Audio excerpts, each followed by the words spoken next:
Hey Telitizen, kembali lagi bersama saya Aji Kawatama Putrada.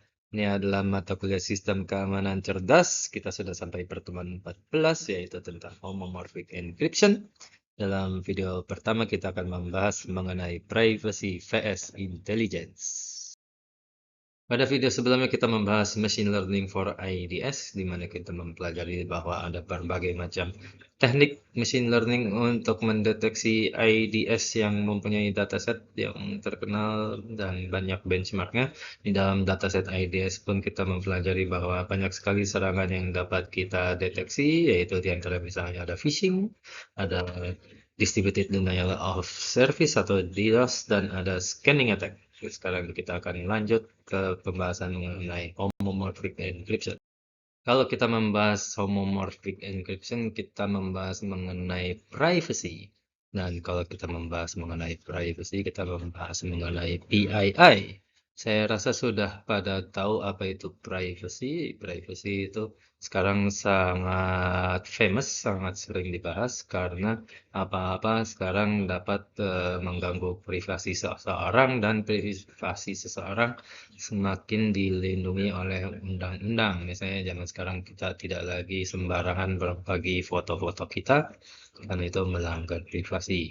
Nah, apa itu PII dalam privacy? PII itu adalah singkatan dari Personally Identifiable Information, yang dimana intinya adalah PII inilah yang dilindungi dalam undang-undang privacy, yaitu informasi untuk mengenali seseorang. Nah, kalau misalnya udah ada definisi kayak gini, pasti sudah bisa membayangkan. Contohnya adalah misalnya nama kita sendiri, ini paling mengidentifikasi kita. Kemudian yang juga membuat kita unik adalah nomor KTP kita. Bisa juga nomor yang tidak langsung itu adalah nomor telepon. Kenapa nomor telepon tidak langsung? Karena nomor telepon masih bisa berganti menjadi nomor telepon orang lain dan lain-lain, termasuk dalam IoT itu misalnya health record atau password atau biometrik atau foto-foto tentang kita, itu semuanya adalah PII. Nah, untuk perlindungan PII ini diatur dalam GDPR, yaitu aturan internasional, dan kalau di Indonesia adalah UU PDP atau perlindungan data pribadi. Yang membuat privacy menarik bagi seorang mahasiswa informatika adalah bahwa adanya sebuah kontradiksi, yaitu di mana di suatu tahap privacy itu harus ditingkatkan, artinya data pribadi tidak boleh bocor. Di sisi lain, artificial intelligence atau AI itu semakin berkembang, di mana yang kita tahu artificial intelligence, misalnya machine learning, itu membutuhkan data-data untuk training, di mana data-data itu banyaknya diantaranya adalah data-data, bisa jadi data-data pribadi. Nah, gimana caranya supaya kita tetap bisa melakukan machine learning, tapi kita tidak melanggar privasi seseorang?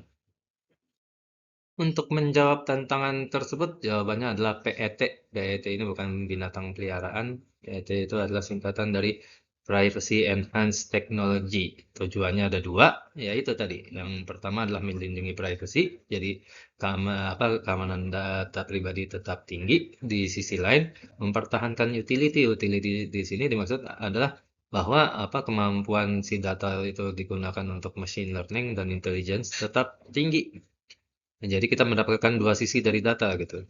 Kita dapat intelligence-nya, kita juga dapat privasinya. Nah, contoh-contoh PIT itu ada banyak, ada masking, ada obfuscation. Obfuscation itu contohnya adalah blurring.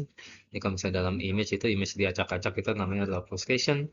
Ada anonymization, yaitu ketika suatu data pribadi itu digeneralisasi, misalnya alamat rumah kita, kita hanya masukkan kecamatannya saja, bukan langsung jalan dan nomor, itu pasti akan lebih melindungi data pribadi kita.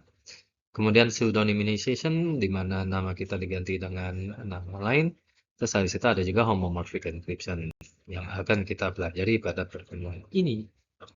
Itu adalah akhir dari video pertama. Dalam video ini kita sempat mendiskusikan apa itu privacy, apa itu PII, dan apa itu PET. Dan pada pertemuan berikutnya, ada video berikutnya, kita akan lebih dalam membahas mengenai homomorphic encryption. Sampai jumpa pada video berikutnya.